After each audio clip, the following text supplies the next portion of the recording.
So if you put 1 lakh in year 1, in year 5 that's 2, in year 10 it's 4, in year 15 it's 8, year 20 is 16, year 25 is 32, and year 30, which is a proxy when you retire, you build 64 lakh corpus of your first year investment. And that's just the power of compounding. It can be small sums, it can start early, you can decide your allocation. It's doing what you would otherwise need to manually do, which you may not have the time and attention to be able to do. So it's doing your 25, 35, 40. They're coming up with new schemes and this SIP and ye karo, wo karo. Just, you are better off doing your own research and keep investing. Don't keep second guessing yourself. I'm not saying, my belief is, what I've seen is that gold and equity over a period of time have both given you similar returns, if not different. Okay? Given you fairly high double-digit growth returns. Protect your life with a life insurance, health with your health insurance, post-retirement with a pension, and your current lifestyle is taken care with the salaries. Then all this wealth is for what? Within equity, there are multiple ways. And I want to tell whoever is watching this, at the end of the day, on your salary income, you can never create wealth. You can create wealth only through equities or in terms of some real estate. It could be a house or it could be land.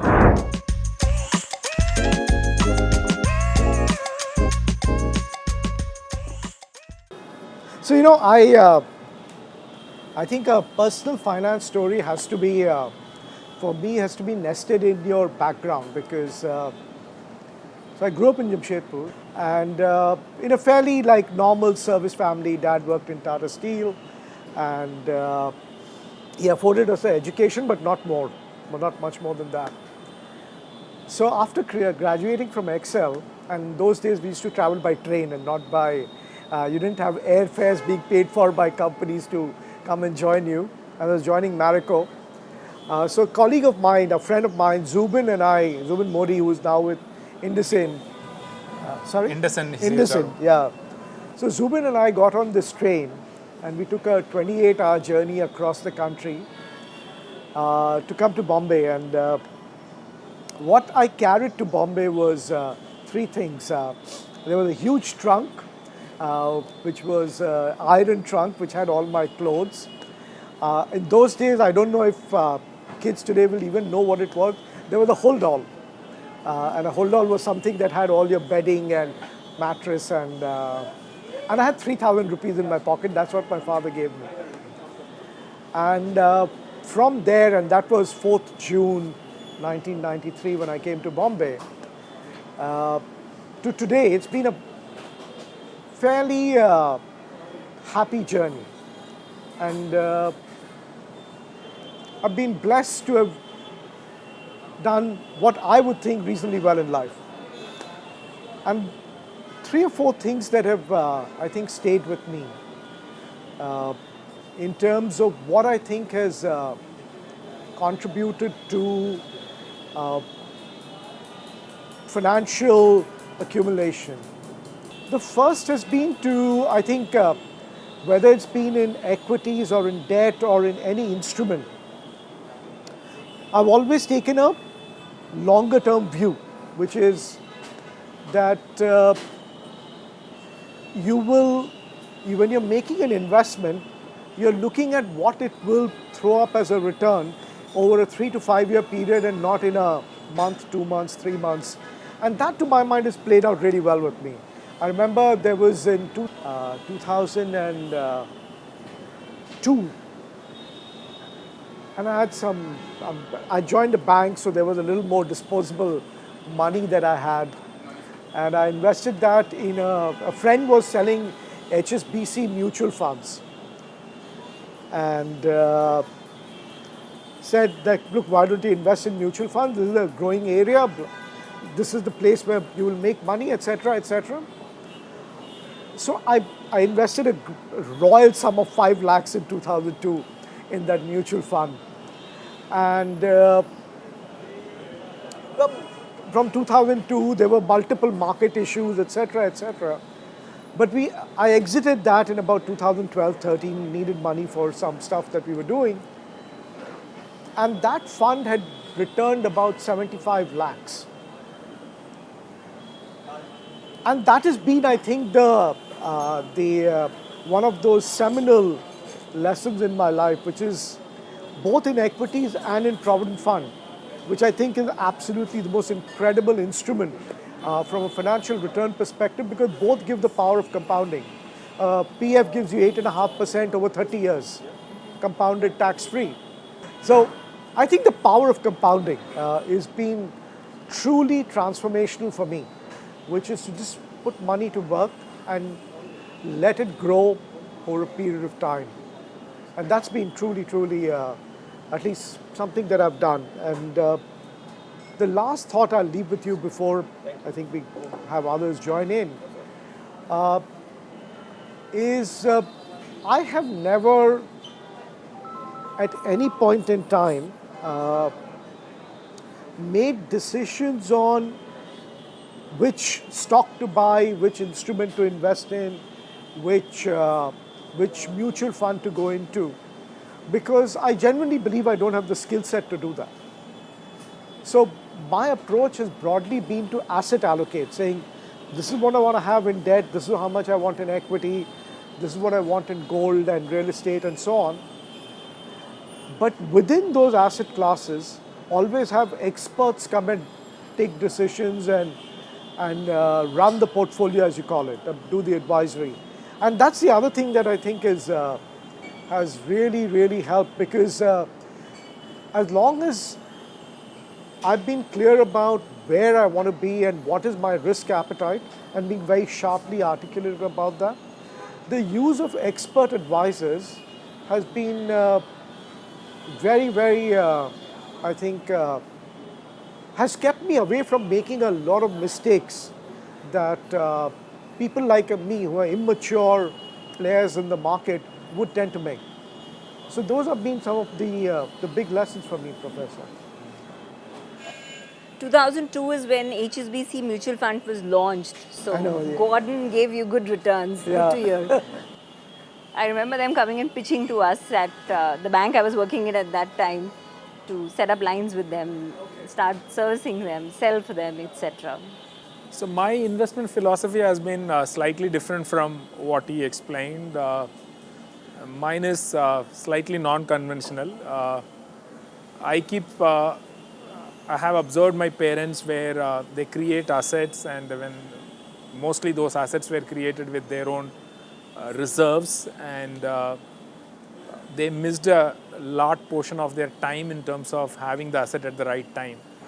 So when I started my first job somewhere around when I was 26 or 27, at that point of time I decided that I have to acquire the assets as quickly as possible. And so if I have to acquire an asset as quickly as possible, it's not possible with kind of reserves what I have. So from those day onwards, I started using significantly borrowed money into my investment, and I started off creating assets. And to start with, I started creating real assets and mostly land-based investment. And I was able to earn a lot of return because I was able to possess the assets first. Over a period of time, I also understood that it is working for me, because when we teach MBA student, if I go to a class, I could see 99% of the students who have come for an MBA has taken a loan, right? And each sits with a loan of about 25-30 lakhs. At a very young age, borrowing so much of money, investing into education, gave me an idea that, look, whatever you have to do very early in your life, and it necessarily need not to be with your own money, it can be with others' money. That's the way how I got in. And as he rightly said, over a period of time, I started building investment across the asset classes, and it has paid off well for me. But always I had a capital structure which had significant portion of borrowing. And even now, I have a lot of borrowing from at least 3-4 banks, right? And that's the way I have created my asset base. Okay. You have the privilege. Have the privilege, great. By the way, just to introduce myself very quickly, I'm Rajeev Newar. I'm presuming the introductions are already over, so I'm not going to take more than 60 seconds for my introduction. So for the longest time, I was with the Tata Group. I was heading the global finance for the Taj Group. And then I moved into Chalet as an ED and CFO, took them public, went overseas. Right now, I'm on the verge of leading another IPO, which should hit the market soon. So I have to be slightly guarded in what I say for obvious reasons, right? So I think the question is on the investment philosophy, and it's a personal question, right? So my belief is that, the investment philosophy shifts with passage of time. Nothing is stagnant. It shifts with the passage of time. That's the first thing. My entire family was based in Calcutta, so I moved out of Calcutta. I was one of those who moved out, and obviously I had an option of either drawing from the capital of the family or setting up on my own. I chose the latter for the right or wrong reasons. So the first investment philosophy was clearly Makan, real estate. That was a clear first philosophy. Once that was done, initially it was bought up properties at a couple of locations, smaller ticket size, and then I realized that it doesn't work. You're just, it's not giving you the kind of returns that you would have done it, because you spend more money in maintaining and managing those. The rental yields are never good. So I learned the hard way. Then what I did was I consolidated everything and put it in one property where I'm currently residing. That's one. But my investment philosophy is more liquid. Apart from that basic need which you achieve, I always call a house as a dead investment, because typically unless you are dead, it's an investment that remains with you till you die. So I really don't call that as an investment, okay? So it's a dead investment for me. Now, very often the tendency is for a risk-averse approach and put it in fixed deposit. But my belief has been that a fixed deposit only erodes your capital over a period of time. The reason being, the inflation is that it moves at a pace which is way faster than the return on your fixed deposit. Okay? Post-tax. Post-tax, obviously, absolutely. So somehow it has not gelled with me. So my belief always has been put in gold, where you're not paying any tax at the moment. You're allowing the wealth to build. And I'm not saying, my belief is, what I've seen is that gold and equity over a period of time have both given you similar returns, if not different. Okay? Given you fairly high double-digit growth returns. Second thing is equity. I burnt my finger again because I was so caught up with work, investing in mutual funds. But I'm if sorry, it is I don't know gold, your you buy background. commodity? Sorry? You buy commodity gold or? No. I buy gold, as a bullion. The second thing is, very clearly, it's investment in equity. But then, initially, I tried and dabbled in mutual funds and so on and so forth. It didn't work for me. It didn't work for me. For whatever reasons, bad investment, bad information, whatever, it didn't work for me. Thereafter, I decided that I'm going to put money in equity, and I'm going to start with where others left it, which means look at the research report of various firms, apply my own yardstick, apply my own logic, and then you would do it. So what I would do, I would go to ET, I would go to Money Control, I would go to Mint, I would go to HDFC Securities, and so on and so forth. I would look at what are their recommendations, because they come up with recommendations, right? And based on that, then I would apply my yardsticks. Whether just because they have said it doesn't mean that you would apply it. Then I've been applying my own yardsticks. Maybe the market has been buoyant, so luck has been, the lady luck has been there. But I don't know, that's been really my philosophy. So it's liquidity, and at the age group that I am in currently, most of which I don't know, I'm 56, going to be 56 soon. So clearly for me, the other thing which I am mindful of, last point, is that there was a time when the age group, where the longevity wasn't as long as it's today. People are living to almost 85, 90 years. So if you are considering your retirement to be 60, which hopefully is not, there's some creative employment thereafter, you have to fend for yourself for another 30 years. So till I retire, my investment philosophy is liquid. Once I retire, my investment philosophy will change, possibly to something which is a little more risk averse, but something which will give me, which will ensure that my principal doesn't get eroded beyond a point. So that's basically it. And maybe if I might just add one point that obviously, or maybe I've spoken enough. I'll pause. Let's hear others. I had one question for Sure. you. Since you spoke about risk profile and risk appetite, Sure. are you taking positions in crypto and those assets? And if you do, how do you size your investment appetite there? So I did take positions, and I was, there was a time when it was booming, and then came a time when I got hit. Yeah.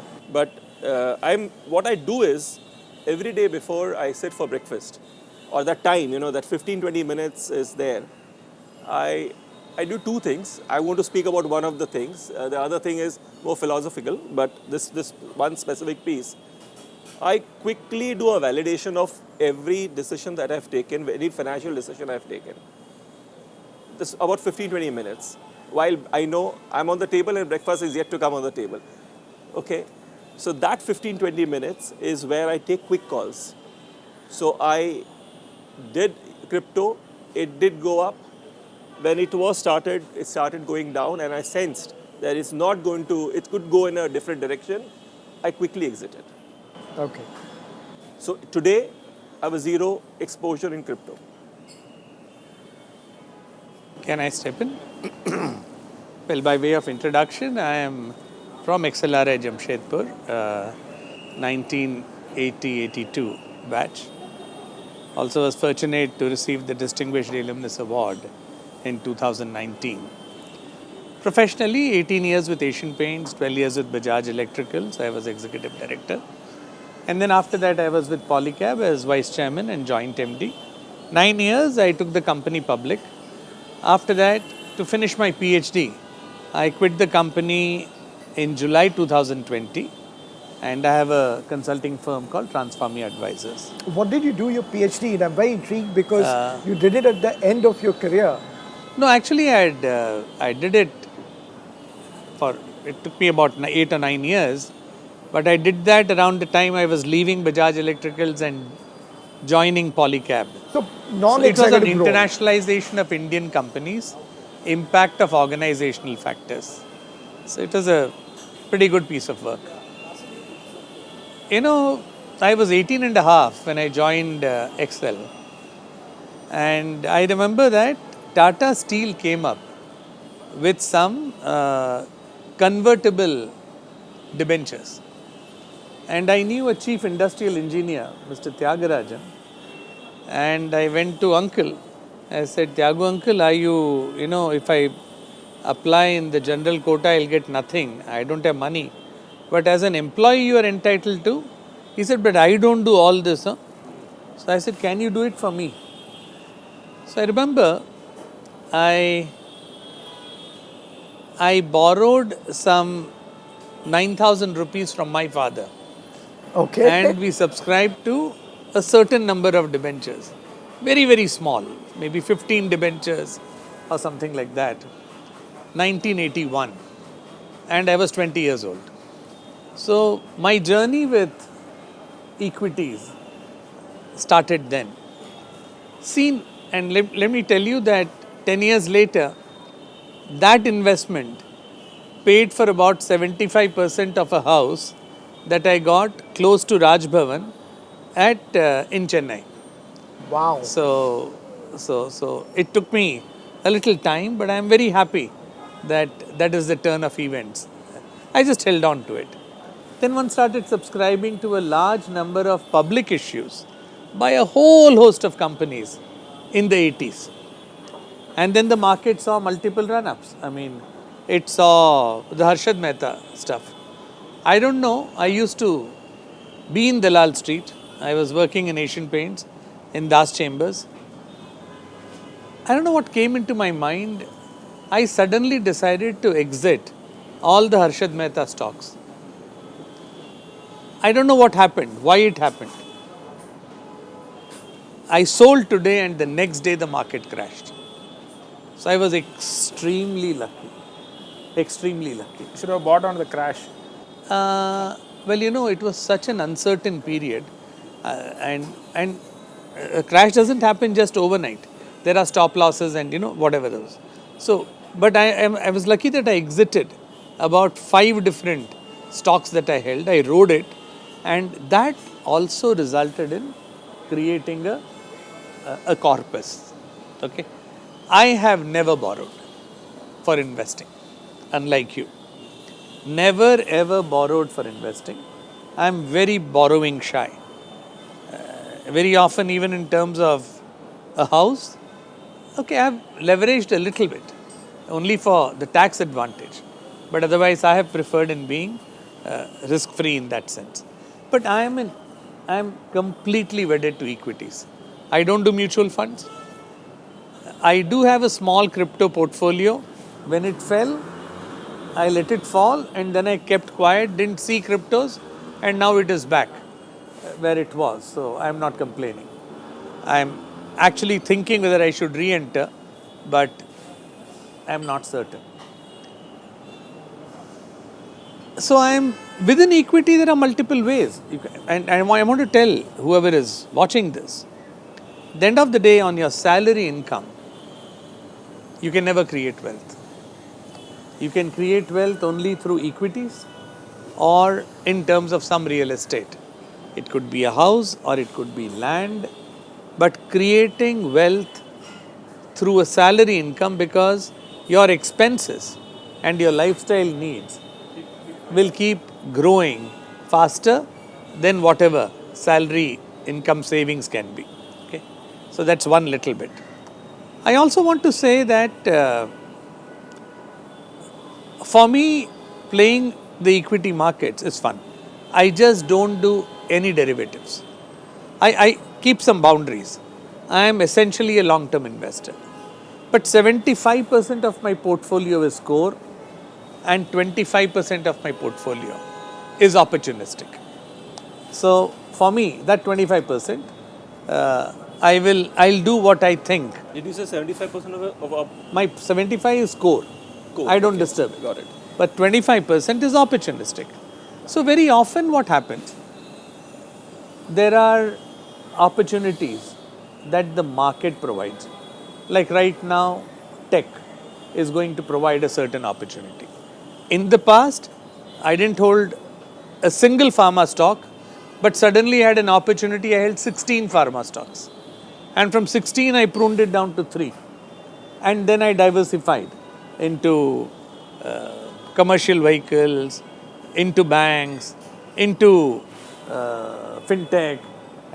So, one has to be agile. So, while the core is there, you have to develop agility to be able to move across. The other last part, never ever look back. I mean, you might have picked up a stock, you might have sold it at a certain price, early exit, and then just forget it, because what you got out of it, you have reinvested it elsewhere. And keeping that chain, that this money I put it here, or this, you look at your overall wealth, you look at how you are doing vis-a-vis certain indices and benchmarks, etc. I believe in some PMSs, I believe in some AIFs. For example, if I want to do startup investing, I have some 26 startups where I have put in some venture capital.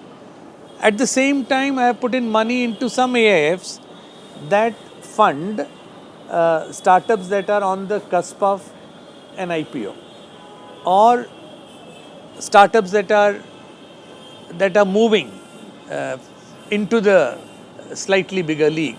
So one has multiple ways of skinning the cat, and so you just do it. For me, it is fun. I enjoy doing it. It's become second nature. Keeping your eyes and ears open, being open to advice from people whom you respect, and then doing your own homework and taking the big bets is what creates wealth.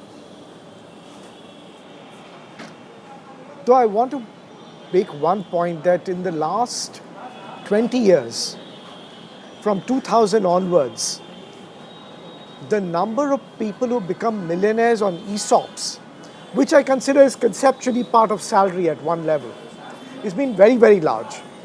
And would love to get your thought on when people are looking at structuring compensation, when you're joining a company, how do you choose between whether you join a company that's giving you more cash or whether you're joining a company that gives you more ESOPs? And I'm extremely proud of the fact, though I was with Asian Paints for 18 years, Asian Paints did not have any way of having stock options for its employees, and it didn't have it until probably a few years ago. So while Asian Paints was doing well, its employees did not benefit from that value creation. But I'm proud to say, both at Bajaj Electricals and at Polycab, no other Bajaj Group company had stock options. Bajaj Finserv, Bajaj Auto, Allianz Bajaj, Bajaj Allianz, whatever. None of them had.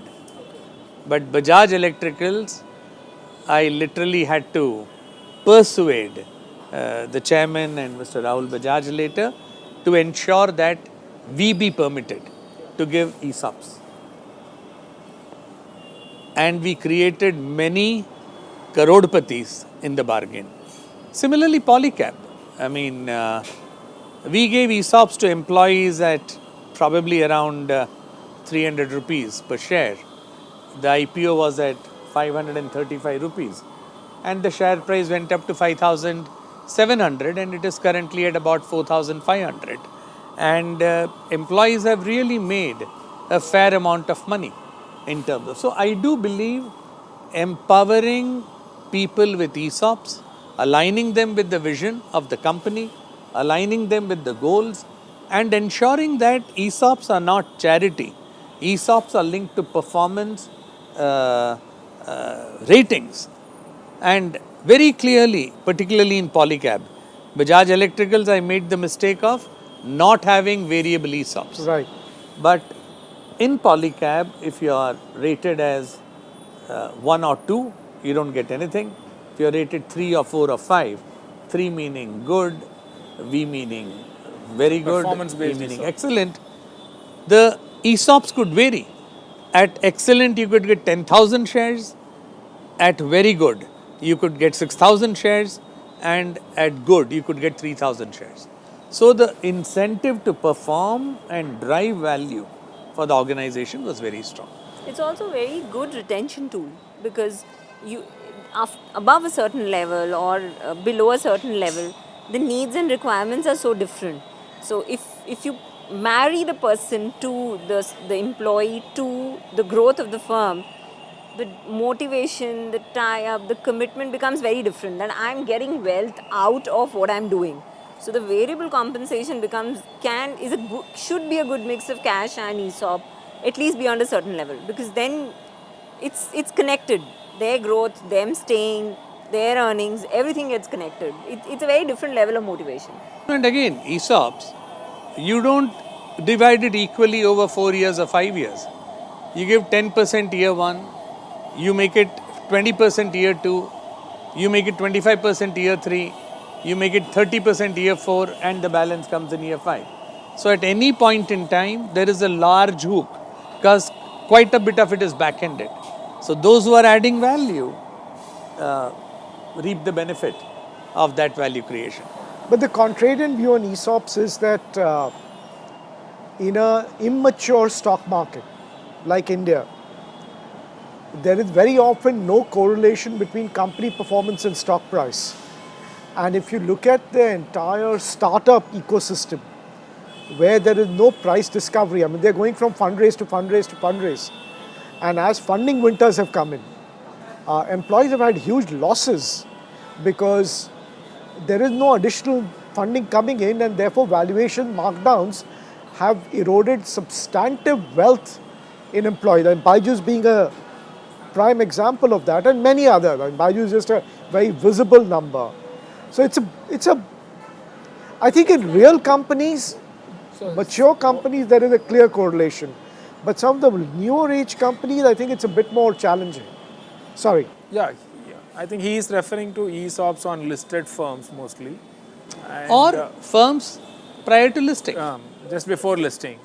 Yeah, but what you are referring is the ESOP which comes out of startups who are in the funding stages. But at the very same time, let me tell you, many startups, I mean, today, if I really look at it, she's a banker, she can tell you, people from the real estate, the luxury market of the real estate, clearly attest to the fact that how much of startup money is coming into the luxury segment. So people have made money. While there can be some companies with some governance issues or companies that were overhyped, and there can be issues, but if your core business is good, I think even there, at the end of the day, why would someone leave the Tata Group or leave a secure bank or a consulting firm and get into startups? It is that opportunity to create wealth for yourself. That is a very important. That's the question I was asking, that because this is going to go to a bunch of young people, let's say, if you're leaving a company and joining a new company, I'd love to get E&Y, because you see so many more companies and so many more situations. And let's say you're earning 100 rupees cash in your current company, and somebody makes you an offer and says, I'll give you 40 cash and 80 rupees worth of ESOPs, which could become 800 in the future. How should a young person make a choice? Is there a framework around that? It's a risk appetite that the individual and his circumstances which will drive that. So if somebody wants to take the risk and he's got a secure family background, parents are still supporting him, he can take the plunge. Okay. So when I shifted to RBL, at that time the company was not listed. There was clear path and time to list. And I've done... I am. It used to be Ratnakar Bank then. And I moved from Bank of America to then Ratnakar Bank. So I've made that decision at that point in time with a similar pitch. It wasn't 80 to 800. It was a very realistic number that we were looking at that time. And the markets took us up to a very different level. But the decisioning at that time is extremely simple. At any point of time in life, when one makes a switch, they make for two reasons. One, wealth, earnings, cash flow, and there is professional satisfaction. So investment is also investment in oneself as a professional, which is going to yield financial returns. So that flip is not just straight 50-50. But whenever one switches jobs, pure jobs, I'm not even talking switching careers or switching from, let's say, doing a job to starting something of their own, you need a baseline. And once that cash portion of the salary takes care of that baseline, everything else, depending on what your medium-term goals are, can be about the ESOP negotiation, can be about the valuation, can be about deployment in investments. That's my philosophy. For the early years of my life, I was paying off student loans. My husband was a firm believer in pehle ghar hona chahiye. So it's the only leverage we did, makan, as you said. I come from a Calcutta Marwadi background, so for me, leverage is, I figured, never. So I was like anathema to leverage. I could make out from the gold that you said you've been accumulating over the years. I'm just trying to imagine, where do you keep all this gold? We should have a separate conversation. Unrecorded conversation. So I was, and I was... Poor man. Huh? I'm a poor man. I heard that you have a gold mine. I said I'm a poor man. He's only mining crypto. 10 grams for me is a big money, right? So wealth has been about what's happening. You take care of basics, you take care of your long-term goals, you have a retirement age and number in mind, and you have this constantly moving goal depending on where inflation and cost of education and medical is going. That's the key driver. So that number on that Excel sheet and that date on that Excel sheet keeps shifting depending on the rate of inflation and conversion. But you get the basics right. And while, yes, commercially, real estate, living in that house may be a dead investment, it's a massive Sense of investment security. in sense. No, There's a sense of in mental security. peace. You try switching houses and you see the shifting of houses is such a big chore in my head. I've done it 3 times. I'm like, I don't want to do it. So just for that reason, I repeat, investments is as much about money as what it's going to do for your mind and your body. So you get the basics out. If leverage works, great, do it. If it gives you stress, don't do it. And leverage works to the extent like people borrow and buy their ESOPs, right? So we have to be mindful of what it means for them, where that company goes bust and what it means.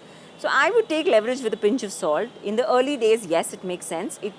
Leverage, investments, tying down to building commercial wealth keeps you in check. It kept my expenses in check. I did not ever spend beyond my means because I knew I had to pay off a home loan. I knew I wanted to save.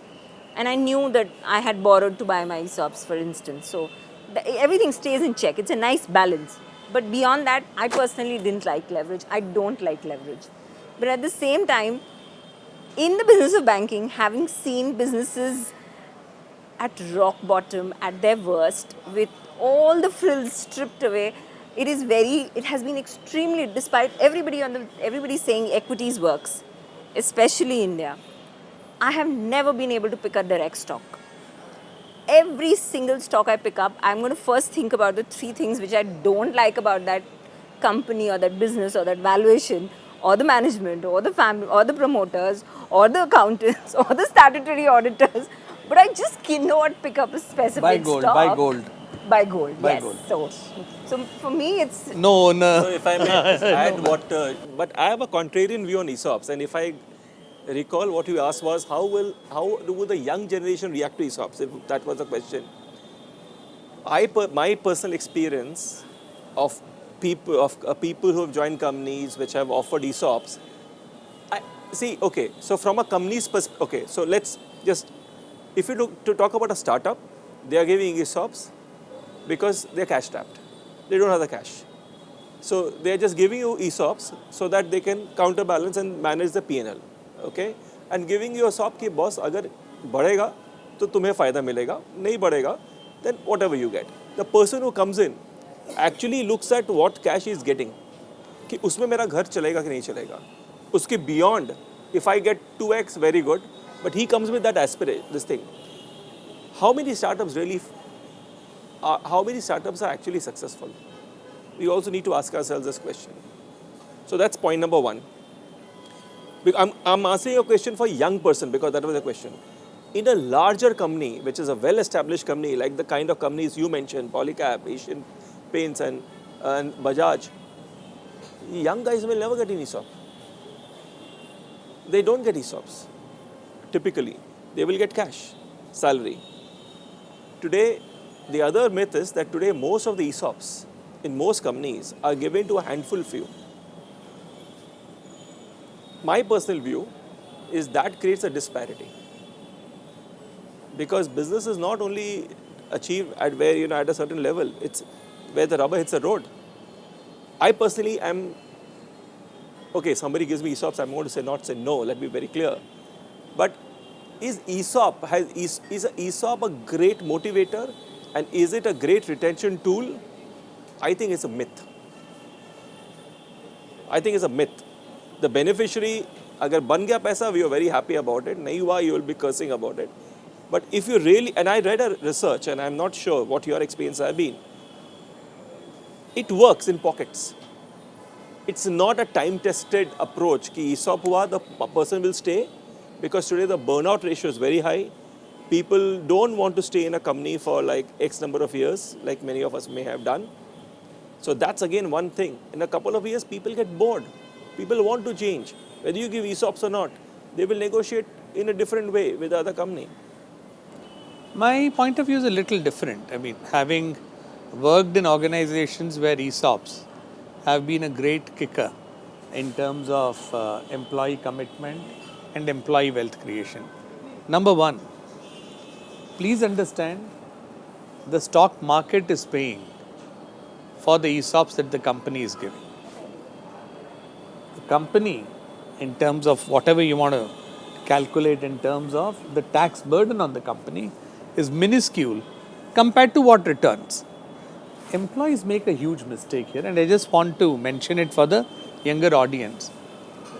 Let us say you got an ESOP at 300 rupees, and take an example of a company that went public at 535, 800, 1000. The share price moves to 1200, 1500, 2000. Employee sitting and watching. He doesn't, the ESOPs don't get vested in him. Now what happens if he is getting those ESOPs vested in him at 4000? He is having to get a significantly higher amount of money to get those vested at, and then he has to pay a huge tax burden which comes at 30%. On the other hand, suppose he had acquired those ESOPs at a price of say 800, then he's paying on 500 rupees, and by then, he knows this company is set to do something good. But when he waits, he's eroding he's really eroding the value, because on capital gains you end up paying 10%. Whereas while the perquisite value gets computed in terms of the price when you're exercising versus the price at which you were allocated. So I think these are all important things to keep in mind. But I think we are getting a little too ESOP oriented. I think, sir, you have to bring a fresh perspective to this conversation. I don't have much fresh. I tend to agree with many of you who have spoken about the initial investments were more into real estate, making sure you have a nice home to yourself. But all through my life, I have mainly invested into equities, barring this real estate investment that I've made. And the other deviation from equity has been a very large investment into a pension fund, which provides life cover also. In case something happens to me, there's enough and more for the family and post-retirement. So it kicks off when I turn 65. So that part is taken care of. So I don't have to worry about when I invest into equity, what will happen. And so far I've always been sort of single-mindedly, I've just kept investing. There have been cycles when some of those shares have gone down. I have not bothered to sort of exit. But if you look at the trend across last 15, 20 years, and if you see the horizon over the next another 10, 15 years, I don't see anywhere you can go wrong investing into equities in India, at least.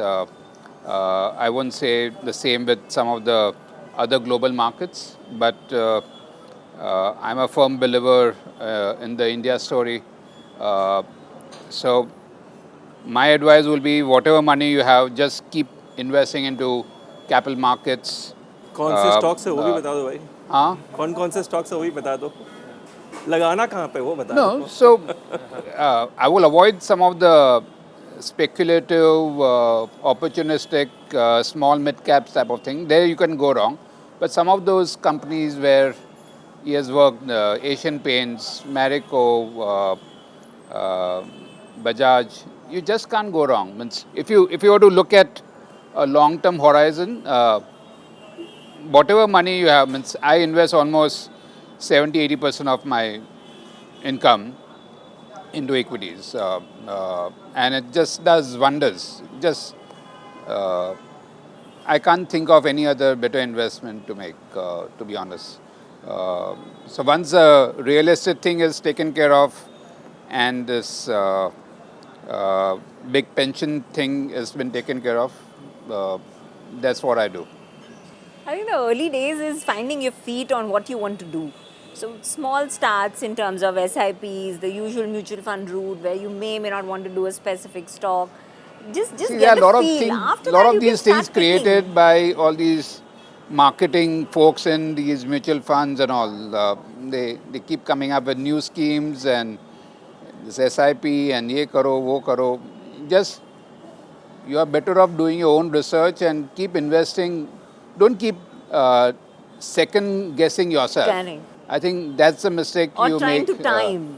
There's a You can difference never between time the trading market. and investing. Impossible to time the market. Don't keep second guessing. And if at all you're sold, don't again look back. Don't regret. Just move on.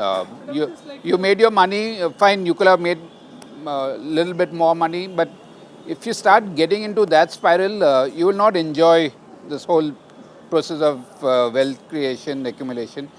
I would just like to add, I think one important takeaway, particularly for the younger audience here, certainly invest into an accident insurance policy, certainly invest in a Life insurance. good health insurance policy, not only for you, but for your parents and any other dependents. Even for your servants, I would say, Yep. or for your driver. Because at the end of the day, if that poor guy has a heart attack, he has no one else to look up to except you. So it's extremely And there are important. now some very good government pension schemes Yes. for your driver and all. You can. And also, but life insurance, I've never been a fan because while it's good to, the way to do that is very simple. Term. You just have a term insurance and you look at that, all right, I'm putting in this 5 lakh rupees. If everything is fine, it's good. If something is not right, then someone's going to get 10 or 15 crore if something goes wrong. But And I if would you're- add there that a life insurance doesn't take care and doesn't pay you out in case of disability. So you actually might think about layering it up with an accident insurance. Absolutely. Because if there is permanent total disability, then life insurance won't pay you. And the only thing that pays Whereas you medical insurance will. no as in Accident insurance will. accident insurance will Accident pay for insurance for disability cover. So that's a. But since you spoke about pension, I wanted to get your views on NPS because I think that's a brilliant scheme, the National Pension Scheme, because it's up to 10 lakhs is exempt from tax at the point of investment. And if you create and they do a combination of equity, corporate debt, and government debt. And most NPS schemes over the last 10 years, CAGR, or not CAGR, but IRR over 10 years has been upwards of between 15 and 18%. And given that 60% of the corpus, 66% of the corpus can be withdrawn tax-free at the point of maturity, and only 1/3 is required to be retained for creating a pension stream. It's an instrument that is very, very underused today by individuals, as is Provident Fund. So I've done it a bit differently. I've looked at once I retire, what sort of income do I need to have a very good life, to travel the world, to do whatever the thing. So and looked at that amount, and then said, get me a pension scheme which will pay me this money tax free, and on top of it, it gives me an insurance cover. That's added 100%. bonus. I'm sure there will be other schemes which will give me variable type of returns based on the market performance and all that of the underlying funds. But I've looked at a guaranteed pension type of. So as you get to be older, so let's say post 45, 50, that's easy to do because you've accumulated a corpus of money. NPS, the advantage is it's a salary deduction. You can start doing it from the time you're 25. From the day you start working. It should be a drip that starts early. Exactly. And it compounds over 30 years, which is it's like the huge... PPF. Yes. It can be small sums. It can start early.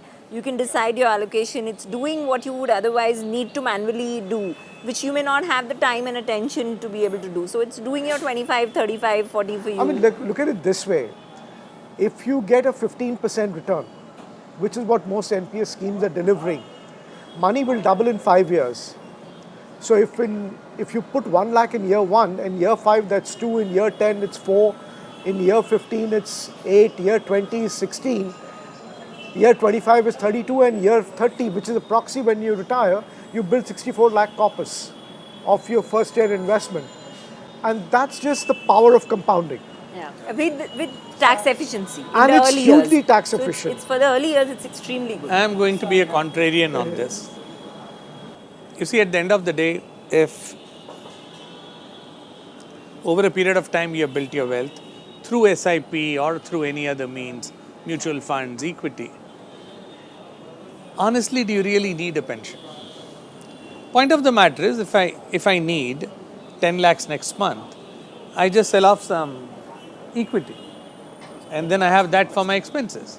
I mean, I've not invested in any pension related product for a very simple reason that, okay, given the overall wealth, one doesn't need that security of a, because, okay, at the end of the day, any of us, how much do we end up spending? Maybe household expenses, 2 lakhs, 3 lakhs, 4 lakhs a month, add 1 or 2 vacations. I mean, all said and done, no matter where we are in life, anywhere from 50 lakhs to a crore per annum. But then over a period of time, if you have built up a good enough corpus, it will come out of the short term and long term capital gains and things. That's my philosophy. So that was my precise question. You protect your life with a life insurance, health with your health insurance, post-retirement with a pension, and your current lifestyle is taken care with the salaries. Then all this wealth is for what? What we create as an asset. Somewhere I think, are we missing out on how do we give back to the society, and where and when the philanthropic activity can start for one, and at what stage? Should it start at a very early stage, or do we need to also look at our own investment or a portion of investment from a perspective of social cause, and how do we support the social fabric around us? And Can I respond to your yeah, point? please. First of contrarian point, sorry. I hate pension schemes. Reason being, my view is that pension schemes typically will give you a return, okay, tax-free return, कुछ भी बोलो 7%, 7.5%. You gross it up with tax. Tax saving cannot be my driver for my investment decision. Never. There could be an initiative or there could be an investment opportunity which could be tax heavy. Okay, fair enough. You apply your tax and then you see net, kya banta hai? And then you see an initiative which is tax free, then you say kya banta hai? That's one decision. Second thing is lock-in and liquidity. What is a lock-in? What is the liquidity? If I don't have the liquidity, if I have too much of lock-in, a person like me, मैं हट के हूँ थोड़ा सा, maybe, I don't invest. For me, it's very clear, my only fixed asset that I would invest in is real estate. Beyond that, everything has to be liquid. And today, if I was to look at a long-term return on equity, if it is say going to be 14%, 14 पे आप tax लगाओ ना, 14 पे आप tax लगाओ, you still are getting a rate of return which is healthier than what any scheme can give you. So now you do run the risk of principal getting eroded. That's always there. But that is where you need to validate every day. The to see challenge कि भैया ये is सही है कि नहीं है. we are all sitting here with reasonable success and looking back at what we have done. And if I flip the perspective that you're a 25-year-old and you have no view of what the future looks like, the future is the future. What instruments like NPS and PPF do is you're putting small amounts of money without a conscious effort of making the investment. It just goes in and it's a Why habit can't you do forming. SIP? You can. It's And like that only, no? pension and NPS and SIP have delivered over a 30-year period. The stock market return is 17%. NPS over a 10, 12-year period is 18%.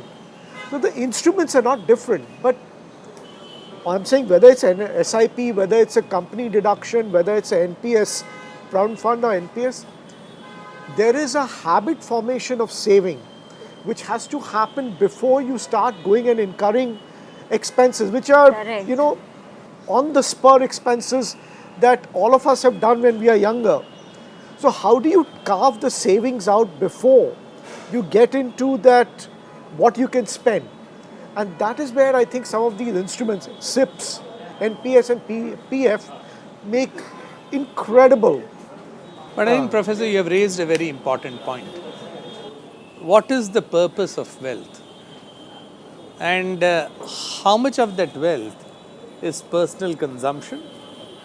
How much of it you want to leave for your family? And at the end of the day, what does wealth empower you to do? I can only say I had an option of continuing my corporate career for another 5, 10 years. What age did you retire? Well, I quit my job at 59. Early retirement. At Polycab. At Polycab.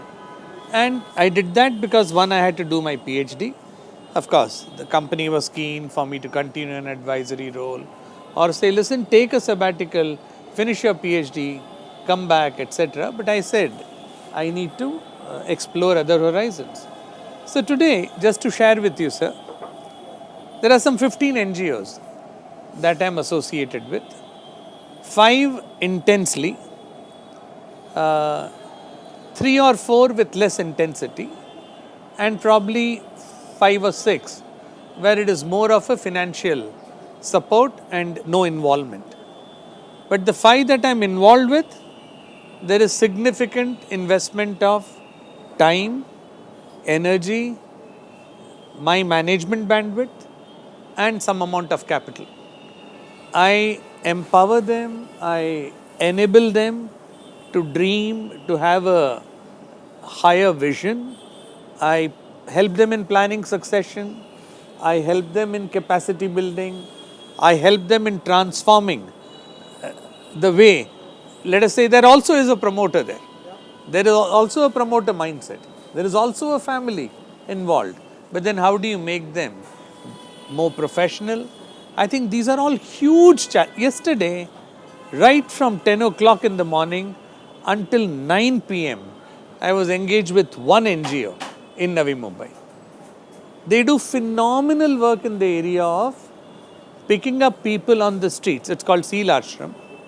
The streets of Mumbai, Navi Mumbai, or wherever, the cops come and deliver people who are having incurable diseases, cannot take care of themselves, maggot-infested bodies, people who are mentally deranged, etc. And 275 of them are being taken care. As I speak with you, we have enhanced the capacity to 400. The plan is to take them to 600 over the next 1.5 years. And it gives me enormous joy when I am enabling some, I can't go and do the work they do. But if I can enable them to do that at scale, I think I would have served society better. So you are absolutely right. Wealth is meaningless unless you deploy it with purpose. And I think that is where I am getting even greater joy than all the corporate success, valuations, market cap, and all that one has I built. have a question here. You got into this social initiatives very late at your career. So this is what is right, or is it that one has to have that habit from beginning? You see, very often when I give a lecture, when I go for, let us say,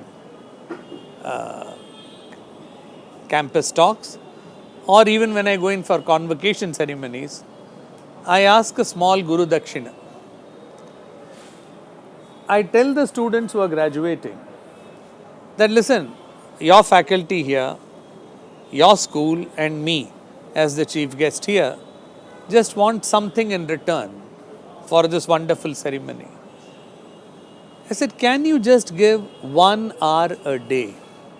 You guys are at 99.5% in terms of the global pyramid, in terms of the opportunity ahead of you and where you stand on the shoulders of others. Can you look at the 99.5% of people below you, and can you make a difference to their lives, and can you start today? In my own way, I have been doing that probably for the last 20 years and not overnight.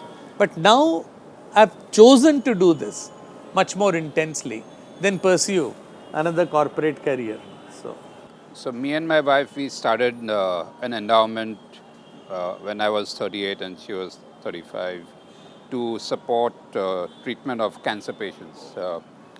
My wife's mom passed away through cancer, and we sort of dedicate ourselves to that cause, and over the last 25 years, we have done lots in that space. So I think to each its own, but I think what you're doing is that personal amount of time that you're spending, the way you described it, I don't think I've reached that stage yet, but maybe post-retirement. No, don't wait.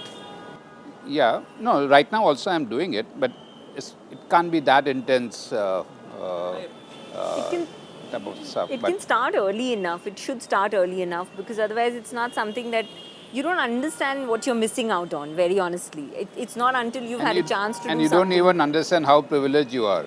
Like you said, you're 0.5 and there's this 99.5 out there which it needs doesn't hit you until you do something around that. So growing up years, you've been in schools, in colleges, people have been part of Helpage, Interact, Rotary, different kinds of things. But you have a very, very filtered and, let's say, barriered interaction in doing that.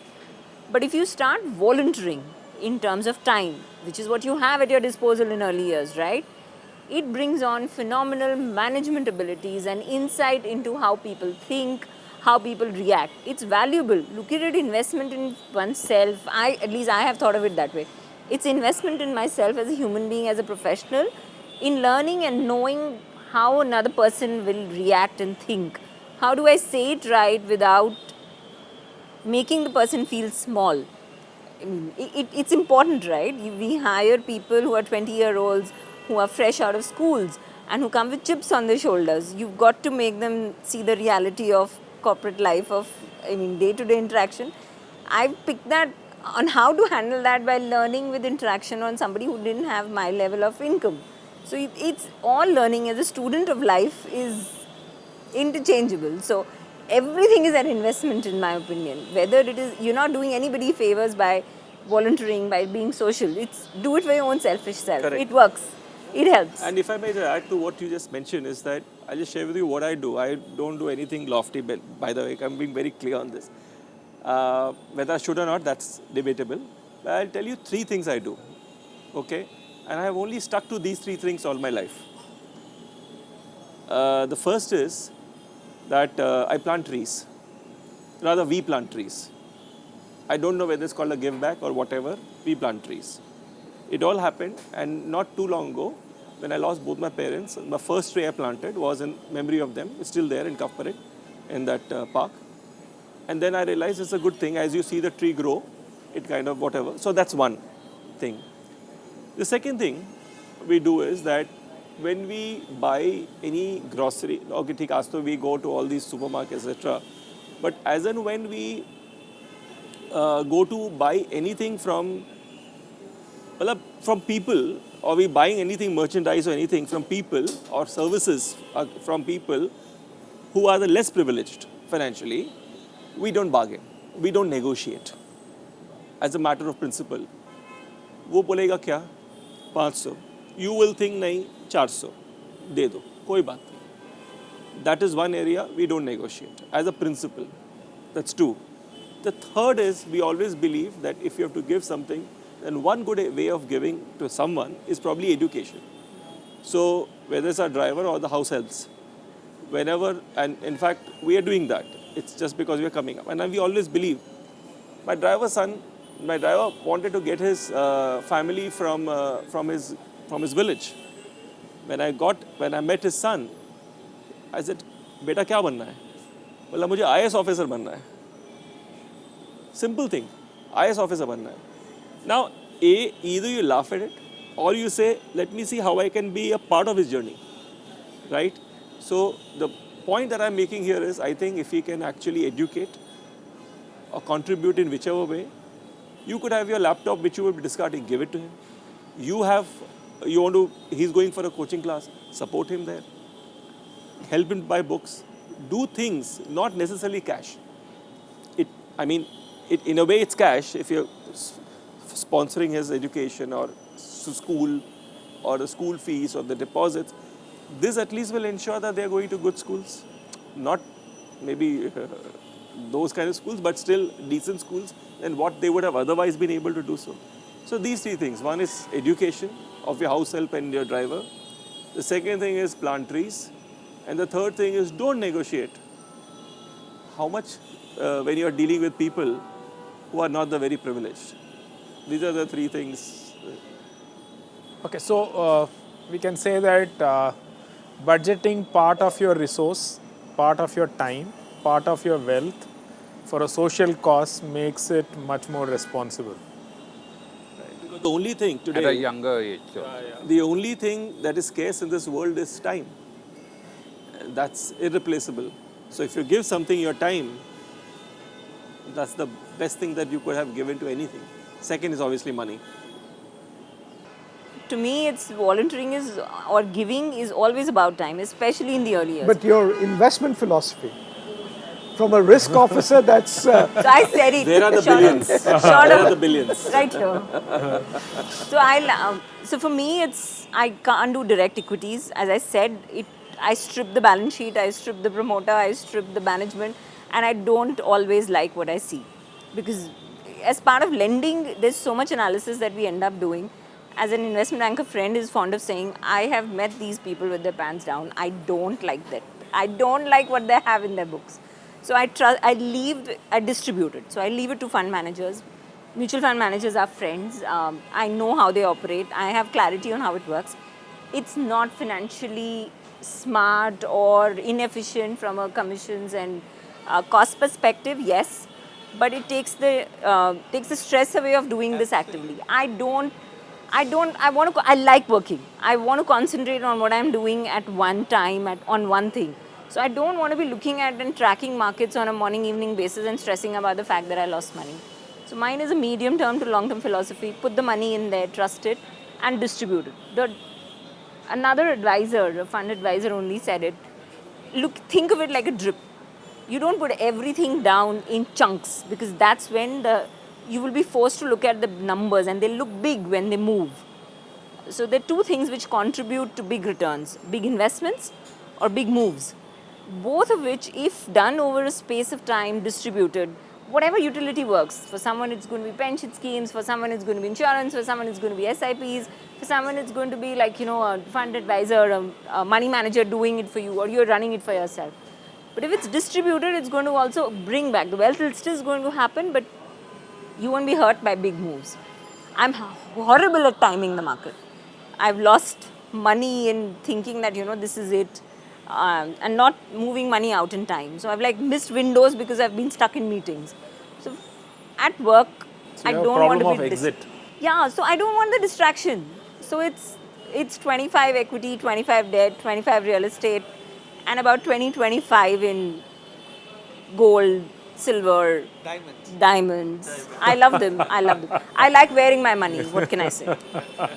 And they work. They return wealth. So they return very well. Since it's the 75th anniversary of XLRI, I think if one were to look at a social impact fund and help excellers become social entrepreneurs, particularly alumni contributing to that fund, getting an ATG benefit or whatever else, I think that money can be put to excellent use. So it is just a suggestion. I'll be happy to write out a check. As Excel community, we do a lot of social initiatives. At a student body, a lot of things do, alumni do. I think right now the alumni, we are trying to raise something for Father McGrath. McGrath. And that social impact fund can swing in a very different way. where student body on from campus manages that money, deploys that money. You can No, you've the got student manage a corpus. They collect their own investment and they estimate NAVs. Yeah, they do have that? about more than ₹500 crore of investment like that.